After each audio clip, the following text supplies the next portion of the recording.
Everyone, in front of me I've got Blackview A90 and let me share with you how to enable developer options on this device. So first of all, let's enter the settings, and here we have to scroll down to the very bottom to find About Phone. Now we have to enter the build number, maybe not enter, because as you can see it is on this first page. So here we have to find the build number, and all we have to do right now is to simply keep tapping on it until you'll see that you're in the developer mode. So now we can go back to the general settings and we have to find them. So probably they will be in the system options. Let's tap on it, and as you can see the developer options will appear right here. So let's enter. And here we've got plenty of advanced settings which we can customize. So for example, we can customize the apps so we can don't keep activities.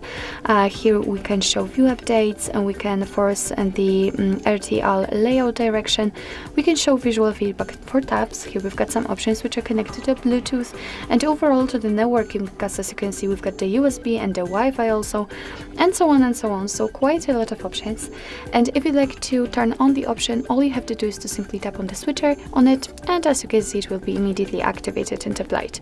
Of course you can turn it off the same way.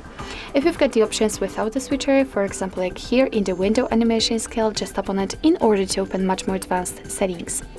So if you're done with customization of developer options and if you'd like to turn them off, just tap on this switcher at the very top. As you can see, most of the options will be inactive, and after getting back to the system settings you can see that the developer options disappeared. But of course no worries, you can customize them again. Just go back to the build number step and keep tapping. So actually this is it. This is how to enable developer options in your Blackview A90. Thank you so much for watching. I hope that this video was helpful, and if it was, please hit the subscribe button and leave the thumbs up.